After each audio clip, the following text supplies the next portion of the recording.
honesty, passion, experience. It's Timberwolves Explosion, hosted on the sportstuff.com and also brought to you by the Oddman Media Network. Here are your hosts, Paladino Joey and Marcus the Forcaster.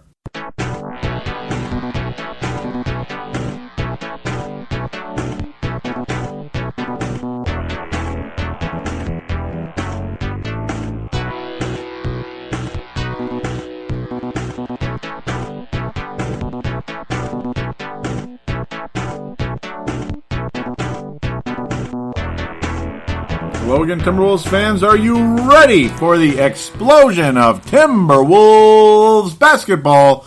I'm your host, Paladino Joey, or Joey Awajan. Timberwolves Explosion is available on the sportstuff.com and on iTunes. I thank each and every one of you always for downloading and listening to this show.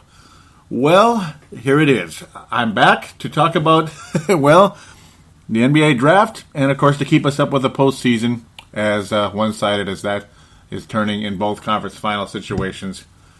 But for once, the NBA draft has smiled on the Minnesota Timberwolves, because as most of you know, the Minnesota Timberwolves will select number 1 overall in the 2015 NBA draft. That is correct. You heard it. You heard it exactly how I said it. Yeah, it's finally happened, and yes, I know to 99% of you it's not news, but I'm not here to deliver news. I'm just still I'm pretty much in a state of shock, but also in a wonderful high when it comes to the Minnesota Timberwolves. And how can you not be excited to talk about this? I mean, number 1 overall pick in the draft. Shall I describe my feelings going through the night? Because Flip Saunders basically repeated himself on 5 different shows. Oh, my heart rate was at this point, and then my heart rate was a little higher, and then it kept getting higher, and then it kept getting higher, and he kept saying the exact same numbers on 5 different shows. It was as if he was reading a script until he got to the Barrero show, which is the 5th and the best version of Flip Saunders, because he was in studio, and there was just more to talk about than just the same rhetoric. But then again, hey, regardless if it was a script or not, it was absolutely wonderful. And I'm sure the reason why he repeated it was because it was an awfully emotional moment.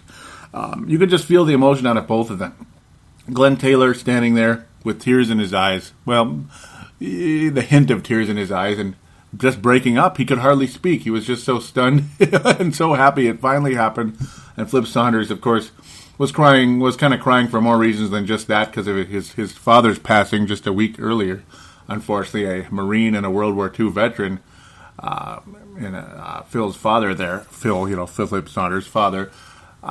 Unfortunate in that case, but, it's just one of those things, obviously. Nobody lives forever.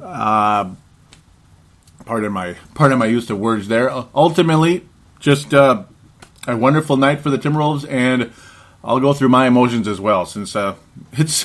I've been around for pretty much all of these, the draft lottery BS for the Timberwolves. Of course, I did miss the very first one when conveniently Mr. David Stern called the Minnesota Timberwolves the Minnesota North Stars.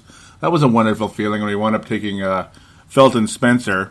That was a great draft pick. And then, we got the first ever Australia-born player in the NBA, and Luke Longley a year later. I saw that one. The lottery leading up to that. It was disappointing where we picked, and we took a guy who, great guy and a good player, and it's cool that he was the first ever Australian player, but certainly not worthy of the position he was picked, though he wound up being a valuable part of the Chicago Bulls on their second three-peat. But really, my history begins with the most painful and the most frustrating of all, the 1992 NBA Draft Lottery, because Shaquille O'Neal was available, as most of you know. Maybe some of the youngsters don't really remember it, or you just know it from history. Yeah, Shaquille O'Neal was number 1, Alonzo Mourning was number 2, and Christian Laettner was the consensus number 3 pick in that draft. And, of course, the Timberwolves were, supposed to be number 1. And that was back when the number 1 team was more likely to get it. They kind of tried to make it more difficult for the number 1 team to eliminate tanking and all that. But at the same time, it was also more likely that a team out of left field was going to get the number 1 pick. Where 2 years later, the same team that won the 92 draft won the 93 draft lottery with 1 lotto ball in the entire bucket. That was the Orlando Magic, and that pissed a lot of us off, and that's what changed a little bit of that. You can't win the draft lottery with the 14th overall possibility, or 13th at the time, so easily as the Magic did. That was some BS. Pissed a lot of people off. Okay, I'm getting off track.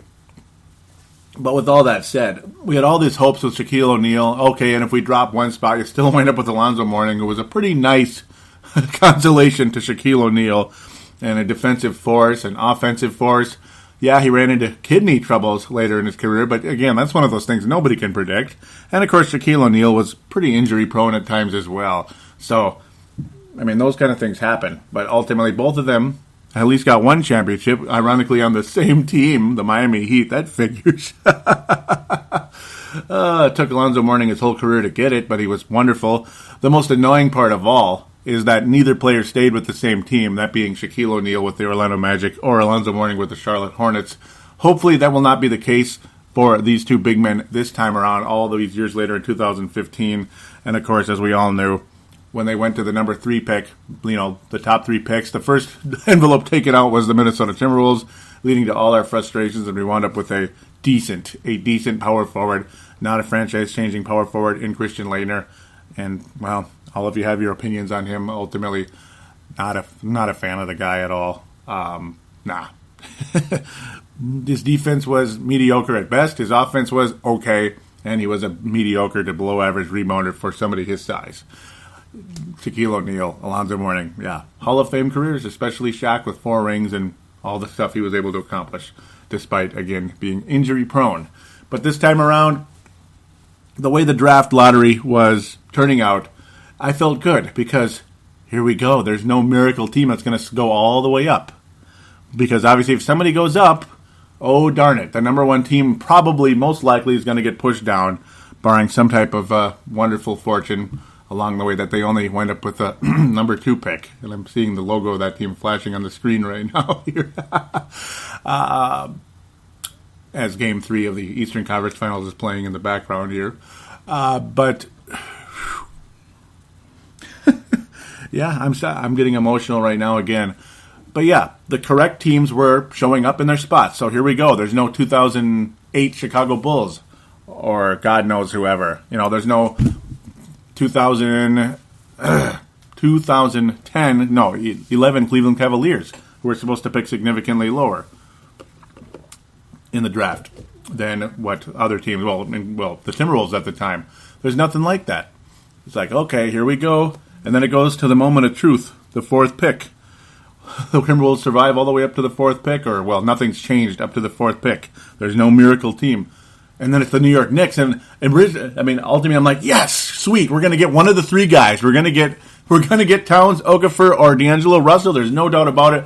But then it's like, oh, that's right. The Knicks were supposed to go number 2, so that means the LA Lakers have moved into the top 3. Crap. Here comes commercial break number 19, like I always joke about. And remember in the past, I was thinking, oh, wait a minute. It's going to turn out exactly like episode number 150 turned out in my little, simulated draft lottery situation, which all of you have probably pressed the button a million times. Those of you that care about the lottery, me very much included in that case, from ESPN's lottery simulator machine. It's going to turn out exactly like that show, isn't it? Regardless of how many times I knocked on wood. It's going to be the Lakers number 1 and the Wolves number 3, isn't it? But then the number 3 pick turned out to be the team was supposed to be, the Philadelphia 76ers. How cool was that? And then it's like, we'll probably wind up with number 2. But okay, well, at least the pressure will be off. We'll get one of the 2 big guys either way. I'd rather have Towns, but watch him go to the Lakers, and we'll wind up with Jahlil Okafor, regardless of who Flip likes or not, supposedly. But then he pulls out the LA Lakers at number 2, and then, oh my God, I just flew in the air out of the little inspection cubicle that I work in the medical assembly department there, as I inspect in there. I just kind of jumped out of there and kind of fell to the ground on my knee, just like, oh my God, we won. We won. Oh my God, we won. I can't believe it. 23 years ago, I watched them pick the Wolves number 3 in that draft. And now we just finally won it all. 23 years later, we finally did it. It took 23 years, but we finally got this damn thing beat. We did it. Yeah, we did it. Oh, and I just put my arms to the sky when I sat back down in my chair. Blew a kiss, just did it. But, did the motions where you put both of your hands on your lips and do a kiss and hold your arms up into the air as if confetti's coming down on you. That's what it would felt like, and it was fantastic. Yes, that might sound pathetic to most of you out there, including most Laker fans might think that's pathetic. Old Vince Germano over there. But he's celebrating too, I'm sure, because they got the number 2 pick in the draft. And regardless of who the Timberwolves select, they're going to get, they're either going to get their next great point guard in D'Angelo Russell, or they're going to wind up with Okafor or Towns. And I kept thinking, oh, great, watch. This is where the future of the franchise is so important. So important. And I'm looking up at the miracle marker right now. You'll find out what that is if you're wondering what that is. I mentioned it on Facebook. We'll save that for segment number 3. We'll do the shows as we always do, the 3 segments. What was I leading towards? Oh, yeah. This is a franchise-changing moment for the Timberwolves. Yes, we already have Andrew Wiggins, and I'm extremely ecstatic about him, and I think he probably is, most likely, regardless of how great one of these 2 big men is, he most likely is the centerpiece of this franchise for long term because of his ability to get to the basket, dunk on people, get to the free throw line, get fouled or put it in via and one, or just beating people, or again, like I was saying, get to the foul line and make those. All the above. His ability he has LeBron James type of ability. He's not at LeBron James level yet, of course, and obviously he's definitely not at LeBron James. Now I'm doing a Marcus Forcaster. LeBron James strength level. So that's obviously still something that's it's still in process. It's going to take time. Not sure he'll ever be as strong as LeBron James, or even or certainly as great as LeBron James, but he has the possibility does exist that Andrew Wiggins will be one of the great players in the next for the next 10 to 15, 20 years in the NBA, depending on how long he hangs around. But ultimately, still a franchise-changing moment and a potential history, a pivotal point in history for the franchises of the Minnesota Timberwolves and LA Lakers, because how do most NBA drafts turn out historically? Usually, you're not getting 2 10-time All-Stars in the first 2 picks. You might get 1 out of 2, and the other one might make the All-Star game once, or 0 times. Kevin Durant and Greg Oden. And yes, this was mentioned on other shows in town, but not all of you are from town. And, I approached it maybe differently than they did. Maybe I come at it with more emotion because, I probably care more about the Timberwolves than just about anybody in this town, to be quite honest, regardless of how much they want you to think they care. Oh, boy. Pardon me. This is a huge opportunity for the Timberwolves to either have a huge success or a huge failure, because not only is this an opportunity for the Timberwolves to have a franchise center / big man, or maybe a franchise scoring point guard, which Marcus the Forecaster definitely would prefer at this point, but then again, he'll still take one of the 2 guys. We'll get to that in a second. But it's the same guy I'm favoring. But it's also a possibility that you take the wrong one and the better one falls to the Lakers. Now, this is important, folks. Do you see what I'm getting at? Do you realize what this could mean? If the wrong guy falls to the Lakers, do you realize what that means? That means the Lakers did it again and they're back. They're back. And I mean back. They're, they have Julius Randle, and odds are they may wind up with Kevin Love as well. And we'll talk about that again in segment number 3 some more. But odds are that they could wind up with Kevin Love. Very strong possibility. They'll have to figure out what they're going to do with Julius Randle, Kevin Love, and Towns. But then again, that might mean D'Angelo Russell. But what if it doesn't turn out that way, and say the Wolves take Jahlil Okafor and he ends up being a decent player? What if he's a Mecca Okafor, like, oh no, where he's okay, and then the Lakers wind up with the next Alonzo Mourning / David Robinson, which I think Karl Anthony Towns could absolutely be. That would really suck. That would really suck if they wind up with a potential 10-time All-Star like that. Because that means, again, the Lakers, are back again. They're completely back in it again. They're going to be back making deep runs in the postseason, and the Wolves will be, well, we'll be all right, but maybe we'll be a 50-win team instead of a 60-win team. You have to take the right guy here. Absolutely. The last thing we need is the Lakers back winning 60 games and going to the NBA Finals again. and the Wolves being stuck with another wall. Another wall. You open the door and all you see is a wall. That's an inside joke with Marcus the Forcaster.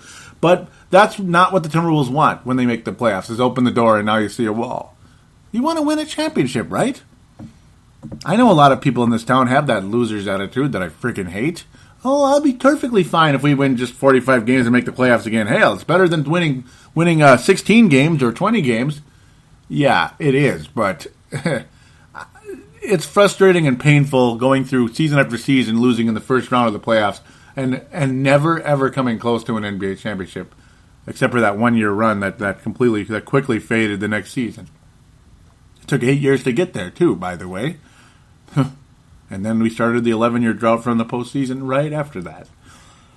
I don't want to go through that again. I don't. I want to win a championship so bad. I really do. Or at least be as close as possible to winning it. How about let's just win the damn thing, huh? Yeah.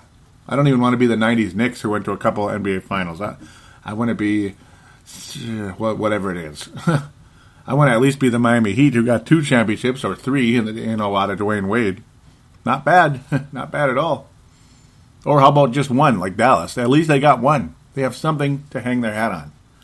And that's where this draft pick is so pivotal for the future of the Timberwolves. And to me, that guy is Karl Anthony Towns. Long story longer. Karl Anthony Towns should be the number 1 pick for the Timberwolves, in my opinion. That doesn't mean I'm right, because, yes, Jahlil, as now I'm saying it correctly, Jahlil Okafor does have the ability to score at a very, very high rate. He's got wonderful up and under type moves. He's a post-up type of guy. All that wonderful good stuff. It all just makes you wonder, though. It all ultimately does make you wonder, which one is really going to turn out better? Because Towns, I guess, is further away from reaching his top potential than Jahlil Okafor at this stage. Is Jahlil Okafor a safe pick who ultimately will be just a decent player? Maybe he'll make 2 or 3 All-Star games. And as Karl Anthony Towns, the next superstar, is going to make 10 to 15 All-Star games. That's kind of how I see it at this point. But when I hear people say, you can't go wrong with either of these guys, come on, man. You know that's not true. It looks like it now, but look at the Antonio McDyces versus the Kevin Garnetts, Rasheed Wallaces. Rasheed Wallace had a nice career, but he wasn't as good as Garnett. At the same time, even Garnett didn't quite achieve what a lot of us thought he could have either. But there's so many pivotal times here. I mean, look at LaMarcus Aldridge versus, way back in 2006, LaMarcus Aldridge versus Andrea Bargnani. Bargnani will never even make the All-Star team. Now, LaMarcus Aldridge unfairly didn't make it for the longest time, but he ended up being a much better player. Regardless of how many All-Star games they make, you want to take the better guy here. And again, I'm going to continue to say that's Karl Anthony Towns at this stage. He fits the mold of the future of the Timberwolves in a lot of ways with Andrew Wiggins. Trent Tucker argued that Jahlil Okafor could possibly be the guy that fits better with the Timberwolves, but who's really to say? He kind of started that way, and then he kind of leaned more to Karl Anthony Towns. It's tough. It really is, and this is where Flip Saunders needs to really continue the streak he's been on to this point. Taking Shabazz Muhammad and Gorgui Dieng and passing on Trey Burke via trade down per se, ended up working out really damn good at this point. I don't think Trey Burke is any better than Muhammad or Gorgui Dieng, considering you got 2 for 1 in that deal. Muhammad looks like at least a wonderful 6-man, if not a starting small forward in the NBA, but probably 6-man on this roster, depending on how we shape things up here. And Gorgui Dieng, at minimum, is a extremely good, 6th, 7th man type of center / power forward in the NBA. Maybe even a starting power forward, depending on how things go with these centers and Nikola Pekovic and all that. Yeah, lots of hypotheticals, lots of variables coming into this one. But Karl Anthony Towns' defense absolutely could be franchise-changing for this team, a team that's so desperate in need of defense. And a guy like Jahlil Okafor, who you constantly saw beat in the lane. You didn't really see that many shot blocks out of him. You saw some, but certainly not at the level of Karl-Anthony Towns. And Okafor, again, is more of just a regular finesse type of scorer. Towns is more powerful. And as Towns continues to fill the frame, boy, he's going to be fantastic. At this point, Jahlil Okafor's the bigger guy, but you don't really see the power that you see from Karl-Anthony Towns, who, again, has much, much more athleticism at this stage than Jahlil Okafor. Again, it really depends. Is Jahlil Okafor truly another Tim Duncan type? Because he does have a bit of that. Or is Karl-Anthony Towns a David Robinson? And that's kind of who I think he's more like, actually. Even more than Alonzo Mourning at this stage because of that mid-range, two-range type of stuff, two-pointer type of stuff. But he also posts up with some power and and turns around some guys and dunks on them. And it's fantastic. I like what Karl-Anthony Towns brings long-term to this franchise. Doesn't mean I'm right, and I'm going to continue to talk about him during the course of this month and such. I'll continue to do more and more research at this point. But again, at this stage, Karl-Anthony Towns is the guy that I prefer. Let's hear from you guys out there on the Facebook page. Go into Facebook, go and type in the search bar, Timberwolves Explosion, Minnesota Timberwolves Show. Type that in. You'll find it. Click on the one that says company, not group, and comment on there. And yeah, I got to hear more from you guys out there. Let's hear from you. I've done enough talking about it for the time being, and I'll have more to say as things roll on. Because right now I feel like I'm just kind of rehashing the same stuff I've been saying. I feel kind of funny, talking about it but at the same time, this is a history-changing moment for the Timberwolves, potentially. You don't want to look back and see what we missed out on. You want to look back and see what a wonderful, awesome day it truly was. May the 19th has been a wonderful day for the Timberwolves in their history, not just this last Tuesday. Kevin Garnett was born on May 19th, and we got the number one pick on May 19th, and now I'm blanking on what the next thing was, but that sucks. Oh, yes, the Minnesota Timberwolves defeated the Sacramento Kings in Game 7 to go to the Western Conference Finals for the first, and to this end of date, the only time in franchise history. So, three of the greatest things that you could mention for this franchise took place in that day. The fact that Kevin Garnett was born that day, yeah, that's wonderful. That's good. He was the best player out of the 95 draft. Again, Joe Smith, Rasheed Wallace, Antonio McDyess, Kevin Garnett. Hello. So again, take the right guy, damn it. Very important. Obviously, the Minnesota Timberwolves finally getting the number one pick overall. And the first time Glenn Taylor ever went to the NBA draft lottery. He waxed home with the number one pick in the draft. So, congratulations, Glenn Taylor. Maybe you should have done it more often. But whatever, we'll take it now, I suppose. This is the time we could turn this team into something extremely special. Because if Karl-Anthony Towns becomes what a lot of people think he could, let's say a David Robinson type. Imagine a David Robinson type with Andrew Wiggins becoming an elite scorer in this league. An elite scorer, an elite defender. Maybe not as good as Kevin Garnett, but a very good to elite defender to go along with Karl-Anthony Towns. Oh, and by the way, Ricky Rubio to ditch all the athletic guys. See, that's the other thing right there.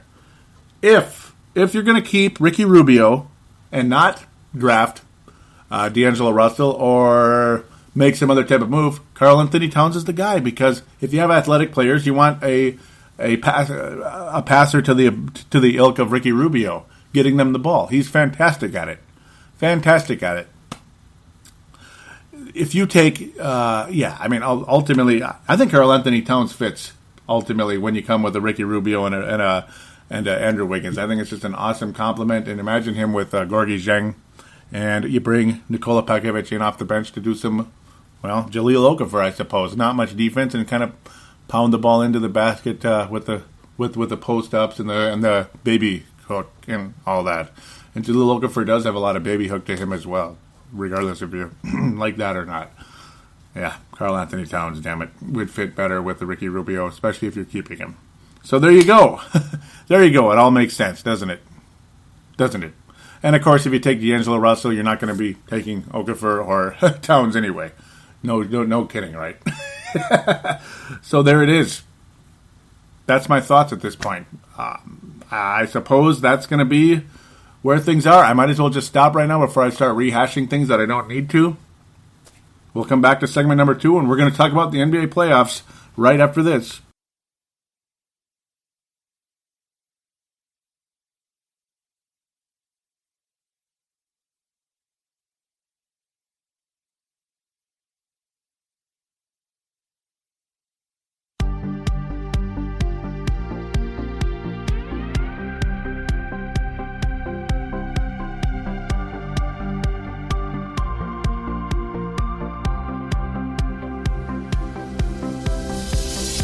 shop on Amazon?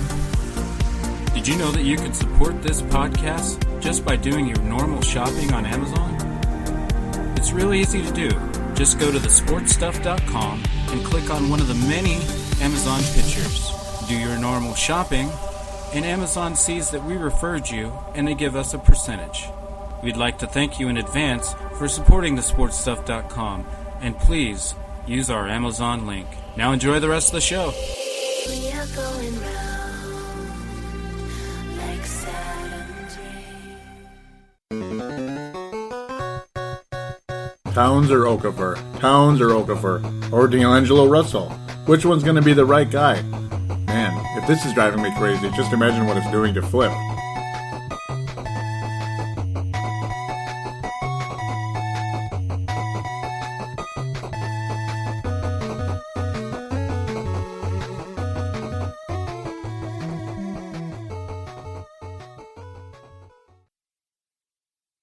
And we are back here on Timberwolves Explosion, segment number 2. Yeah, it's going to be the playoffs and all that, but, well, it's going to be kind of an extension of segment number 1 for the time being, because Forcaster has chimed in via text to talk a bit, so he's finding his way back on the show a bit here, which is good news. Someday you'll hear his voice again via Skype or here in quote-unquote studio. That would be nice. So, well, here he goes again. I'm starting to lean more towards D'Angelo, because he was talking about Towns earlier when he saw us with the number 1 pick. It's like, okay, I guess it is Towns. Now he's jumping back in again. He says, where did it go? Yep, I'm starting to lean more towards D'Angelo. He says, if he's a scorer, like they say, I'd grab him. Trade Rubio and hope that Payne, that being Adrian Payne, develops and try to grab Willie Cauley-Stein somehow, or another power forward who can block shots. I think that it's easier to find a power forward who can do what Towns does if we aren't going for a player with elite skill. Towns is a better Dia.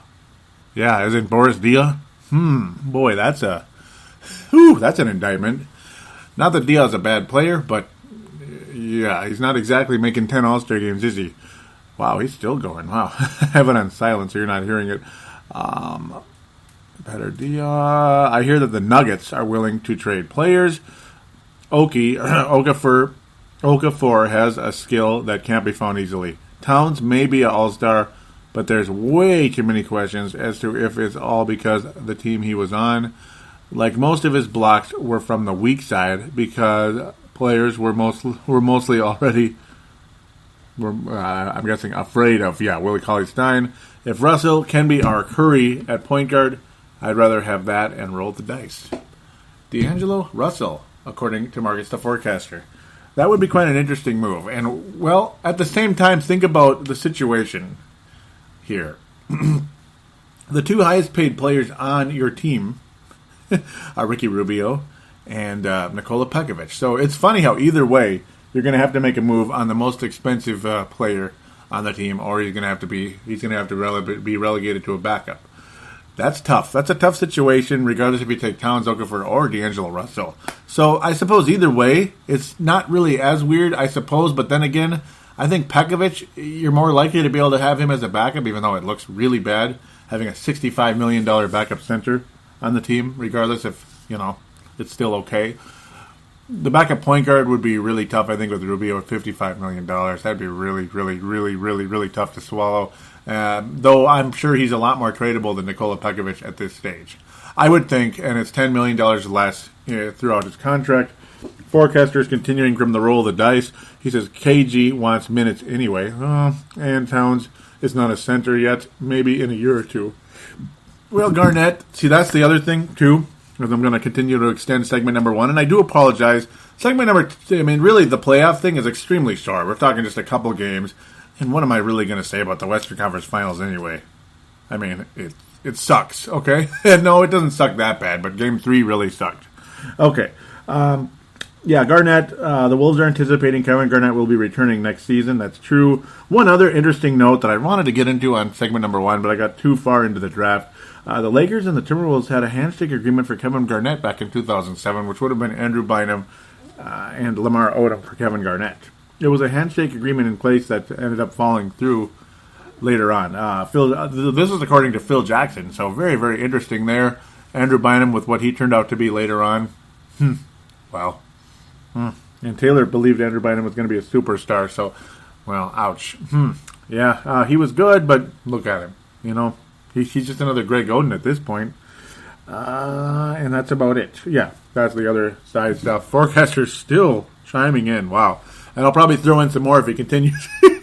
There's no one on the team other than Zach who can hold the fort at point guard, and Ricky has been a turnover machine. At least Payne, KG, and hopefully AB can do something at power forward. Yeah, still, wow. Whew. I know that point guards are easy to... I know that point guards are easy to come by, but not guards who can shoot and pass like Russell. Yeah, Russell is a potential very, very, very unique talent. Yes, I do agree with that. So, yeah, it's going to be very, very fascinating to see where things go here. Extremely fascinating to see how things turn out. I'm thinking, yeah, it's going to be very interesting. Payne, I didn't see enough. I really didn't see enough to consider him as much of a future, really, ultimately. Yeah, he can block some shots. That's good. He can rebound a little bit. His scoring really sucks. Yeah, it sucks. But we'll see. Maybe he'll get better, but he seems awfully rough at this point. D'Angelo Russell, I mean, it's all hypothetical. We'll see where things go. I'll probably be jumping back in throughout the show here if Forecaster continues to chime in, which I welcome greatly. Fantastic. Really happy to see him chiming in. Let's just get to the Western Conference first because it just sucks. Okay, the first two games didn't suck that much. Yeah, I'll be fair about that. They weren't that bad. It's just the fact that the Houston Rockets are down 3-0 already. Congratulations to the Western Conference champion, Golden State Warriors, because the Rockets aren't coming back and winning the series. No, they're not going to force a Game 7 and win it. So it was nice to enjoy that wonderful comeback they had against the Clippers. But unfortunately, the fact that they could not get the job done in Games 1 or Game 2 really sucks for them because they played very well in Oracle Arena. Extremely well. They actually led after the first quarter. They were carrying some of that energy into, from the whole Clipper comeback. They were riding that high. And unfortunately, like most quote-unquote highs, there's always some type of a drop-off. And it's all a matter of how you handle it. There's always the crash afterward. After your big-time energy drink or whatever it is, your energy surge, whatever it is. Let's try to stay away from illegal drugs and into stimulants. Yeah, it was stimulating victory over the Clippers. It stimulated the Rockets into a 7-point lead, and ultimately it just all vanished, didn't it? It just all vanished. Yeah, it just vanished. And there's nothing you can do about it, is there? Damn it!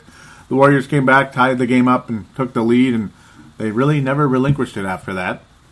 The Rockets kept hanging on, but they just couldn't finish the job in Game 1, and they lose 110-106.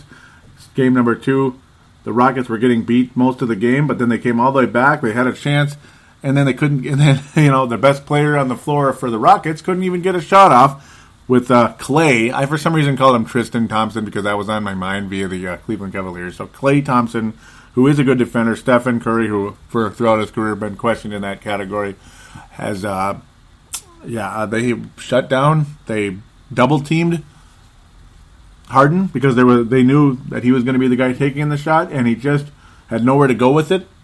There was not enough time. He pretty much had to shoot the ball anyway, so they were able to take the risk of double teaming a guy when only leading by 1 point.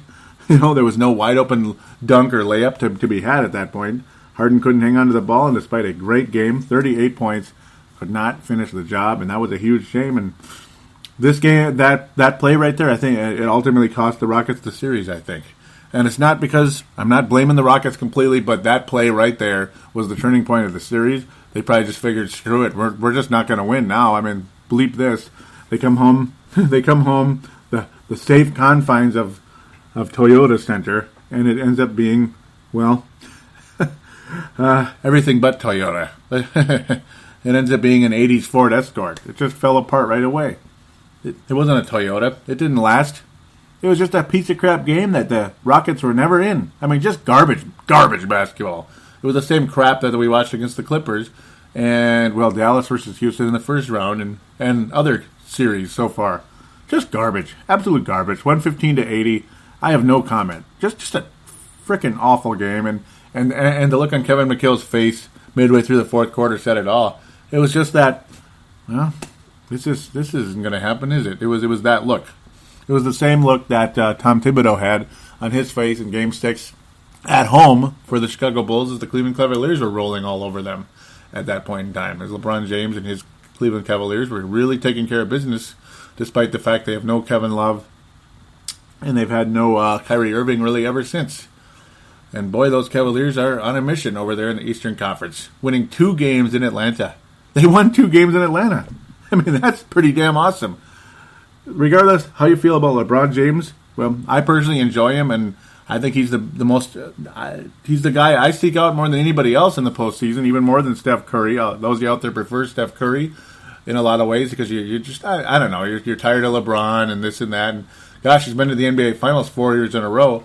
He's going to go for the 5th time in a row. And boy, we're talking 60 Celtics range here. 5 straight NBA Finals. That's got to be the 60 Celtics, right? We're talking like 60s Celtics, 60s Lakers here for LeBron James. That's pretty damn historical.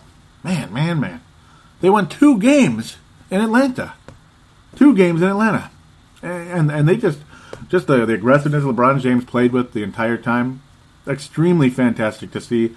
And yes, credit J.R. Smith with his hot shooting. And yes, he's a streaky shooter. And he was on the right streak in game number 1. 28-point game for him. Fantastic. And the Warriors ultimately, I'll just go backtrack really quickly. All the Warriors have had to do pretty much to beat Houston is just do what they've been doing all year. I mean, you see what the Warriors do. I don't even need to comment on it. You know, they're aggressive, athletic.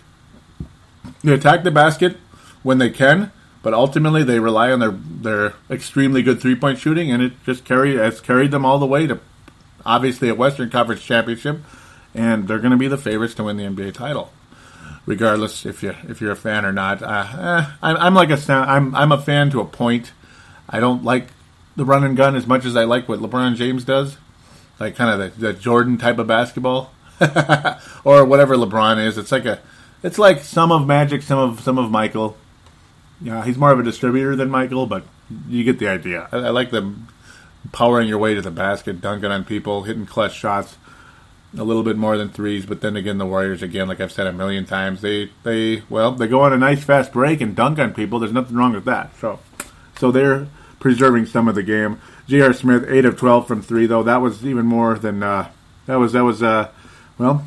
Klay Thompson, I guess. That's a temporary Klay Thompson for J.R. Smith, a streaky guy who often plays very well his first year with his new team, in this case the Cleveland Cavaliers, and they're going to win the Eastern Conference Championship. I had the Hawks winning in 7, and I'm going to be wrong about both series. I was all bragging, thinking how smart I was when I'm like, yep, this is turning out exactly, the way things are, the way I predicted. Yeah, it's going to be a complete opposite here. Even though the Hawks have a small lead over the Cavs right now, nearing halftime in the third game here, but Cleveland is definitely closed on what was a 10-point lead at one point, and it's about to be tied as LeBron James is getting fouled here. Yeah, going to the line for the 99 millionth time. Yeah.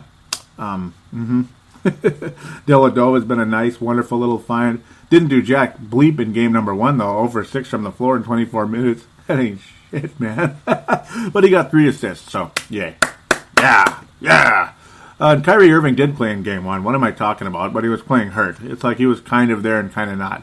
He did play in game 1, but again, not much of a... He barely was a factor in the game. He got his 6 assists and everything, but definitely not the same guy you'd been seeing. And I haven't even been talking about the guy the whole time, Jeff Teague. What a fantastic player he is. I mean, I love Jeff Teague. I just love him. He's so good. He's one of the big reasons the Hawks are as good as they are.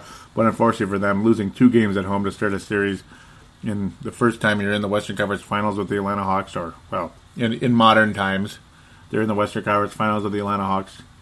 It's kind of a shame, isn't it? It's kind of a shame that they were unable to, they're probably not going to get to the finals anyway. We'll see. 94-82, Cavaliers win game 2 on the road. Again, J.R. Smith, definitely not the magic man he was in the first game, but, yeah, that doesn't matter because LeBron James just led the way. A near triple-double, missed it by 1 rebound. And Tristan Thompson is a rebounding machine. So he's kind of like Kevin Love before he was a big-time scorer. like his first 2 years. Remember that when Love was pulling down like a bajillion rebounds, but he wasn't scoring that much? That's kind of Tristan Thompson right now, I suppose. Minus the 3-point attempts that Love would take. Okay, he's not like Kevin Love at all, but just the rebounding, and that's it. And, yeah. That's good, though. If he's getting rebounds and playing solid defense with 2 blocks and all that, fantastic. He's filling the role nicely. And he was a top pick, too. He was a top 5 pick in the draft a couple of years ago from the Sacramento Kings. So, good job to Tristan Thompson. Keep getting the job done there. And LeBron James again with a 30-point effort. Fantastic night. Awesome. Dellavedova was really good starting the game. Didn't shoot particularly well, but still was valuable, hitting shots he needed to. J.R. Smith, again, not nearly what he was the first game, but there it is. And the Hawks just kind of in need of a leader out there in that second game, and nobody really led the way for them. And Horford was okay, and that's it. Just 12 points, 6 rebounds. That's not going to get it done. I mean, only 5 of 8 from the floor. I don't know. And Jeff Teague didn't shoot well. And of course, the injury to Carroll didn't help either. He was out there playing, but noticeably not the same guy with that injury. He played, but not as good. And when you have an injured knee, your defense is not going to be as good as it is when it's healthy. So unfortunately, that's a problem for the Atlanta Hawks right there again. Tie game right now in Game 2. I apologize that I'm recording when the game is on, but I got to do what I can with the timing. So it just kind of is what it is there. So there it is. As of right now, updated predictions. Well, what do you think it's going to be? It's going to be the Cavs and the Warriors in the NBA Finals. And, well, I want to pick the Cavs to win, but they're probably not going to. Who knows, though? I mean, who knows? The Cavs were winning in Atlanta with Willie. I mean, they were getting the job done shorthanded. Who knows what they're going to do in Oracle?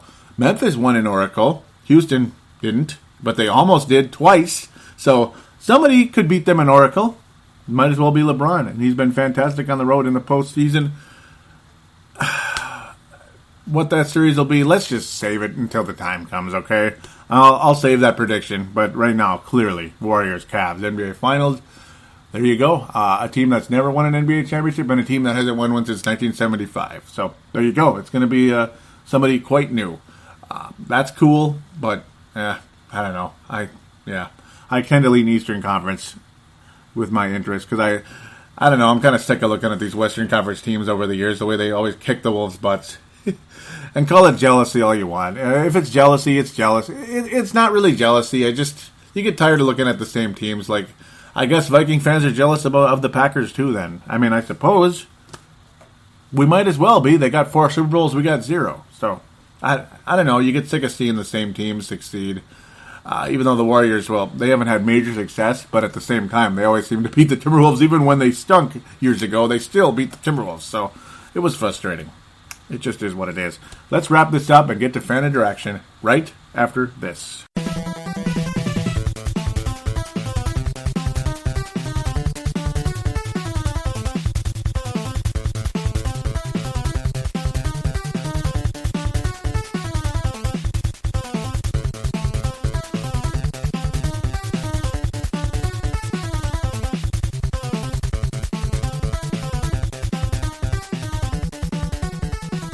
And we are back here on Timberwolves Explosion, segment number 3, fan interaction. Let's roll.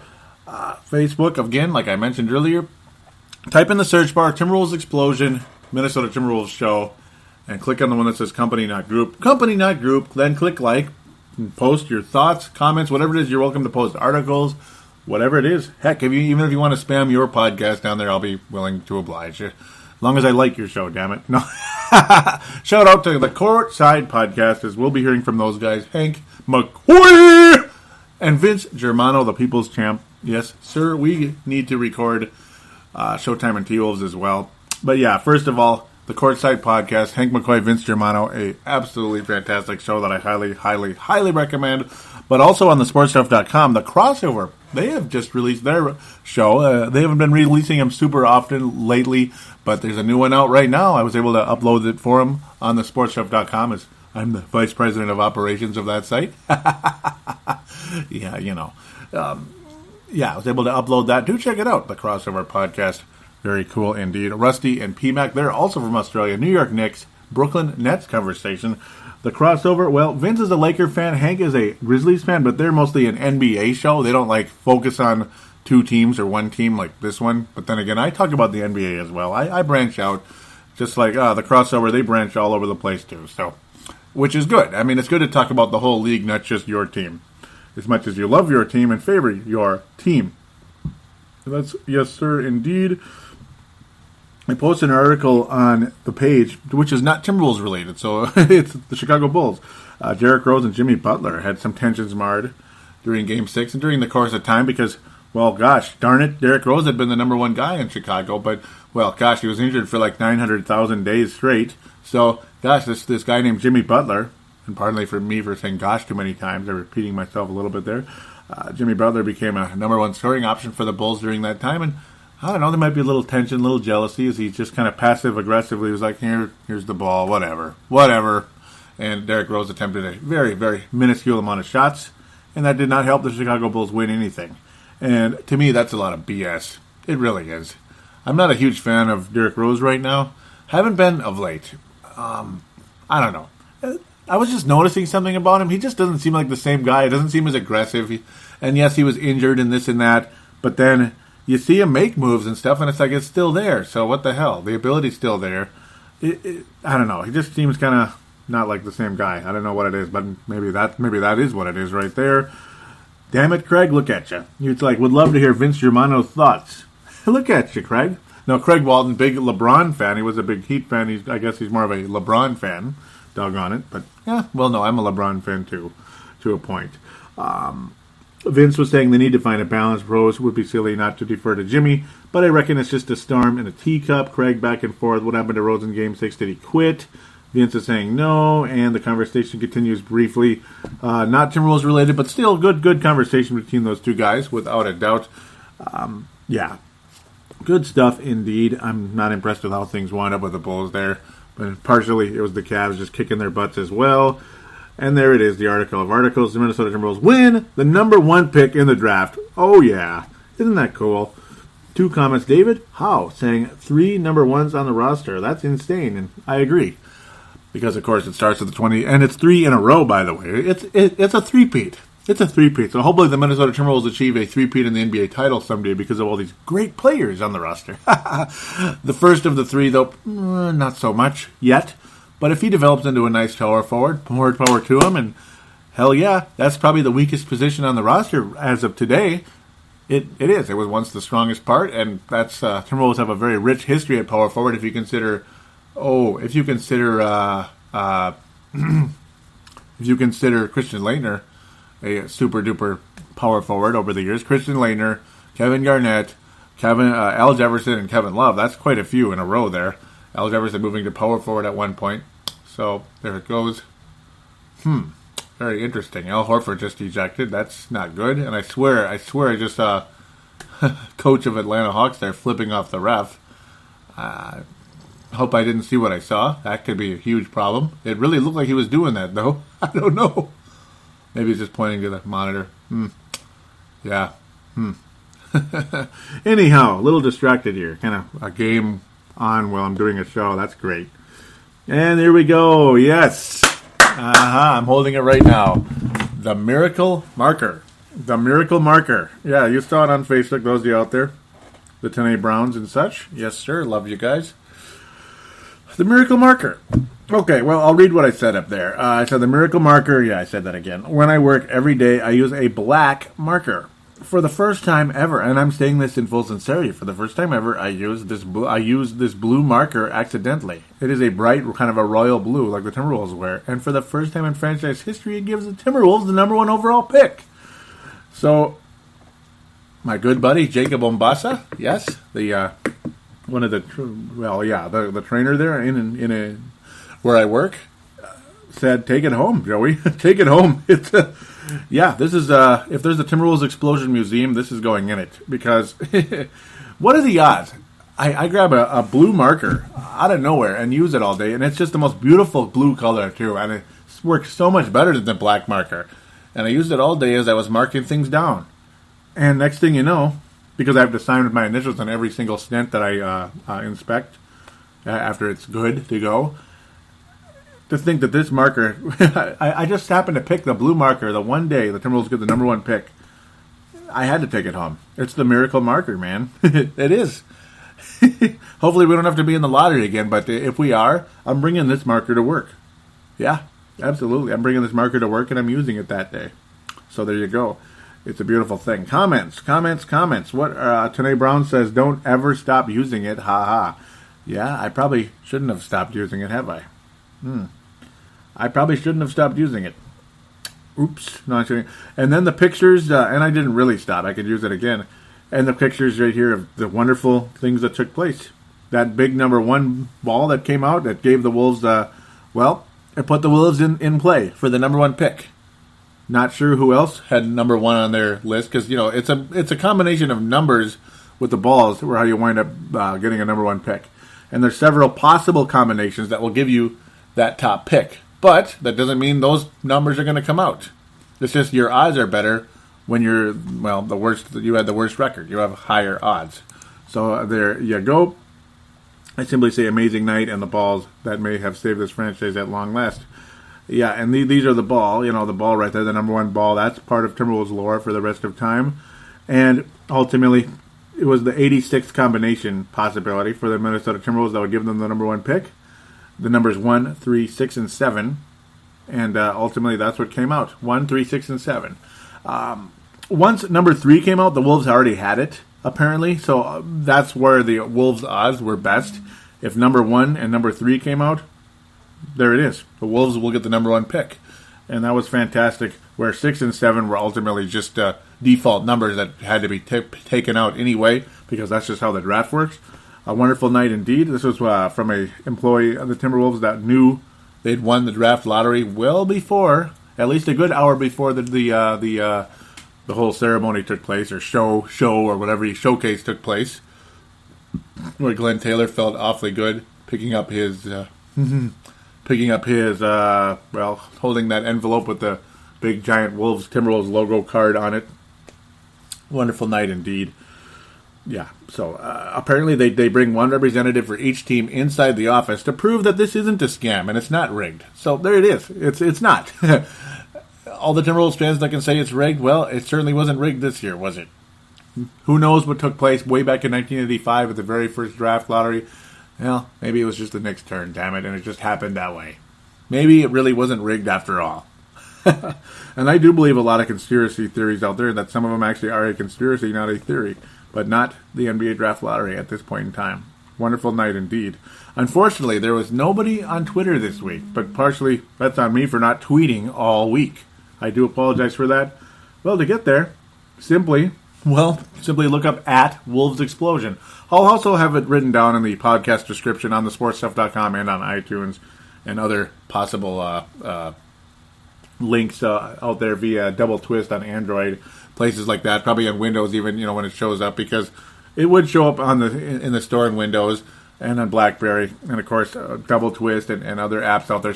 I'm not sure. I don't think this is on SoundCloud. No, and I probably would be smart to do that. Actually, get this on SoundCloud as well.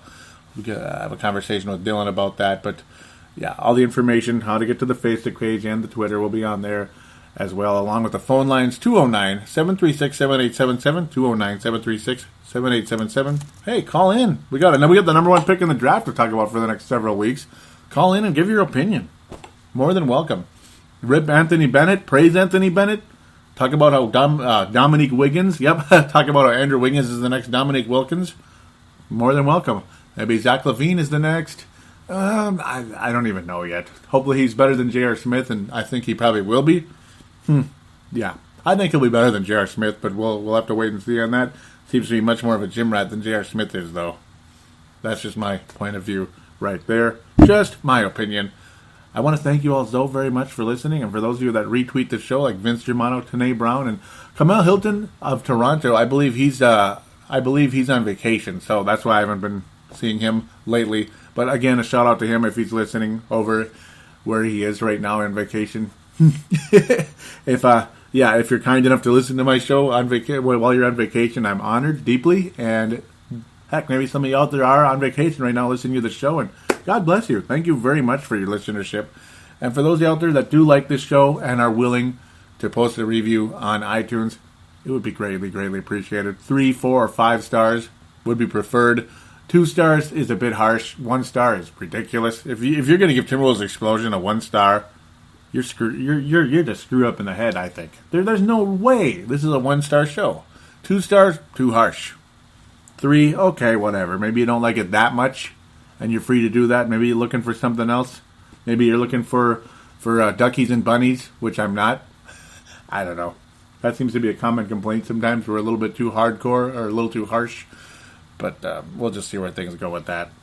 If you write a review, tell us what you like about the show. You could even say what you'd like improved. More than welcome, and it's greatly appreciated. It's been very quiet on that front lately, and I'm just, please, we need more reviews up there. It only makes the show more attractive to anybody and everybody. But for those of you that do listen and have been listening for a long, long time, God bless you, and thank you very, very much. We'll be back in a week or two. We'll just have to see what happens. Maybe some news breaks. I'm not sure if really much news is going to break, but I'll try my best to keep up with the playoffs and the finals as we head into that pretty soon here. It probably won't be too long, will it? Granted, it starts at the same time, but we'll know what the matchup is probably pretty soon. We'll be back to talk about that very soon. And yeah, I want you all to have a nice week, or 2 or 3 or whatever it is. And we'll be back sooner rather than later.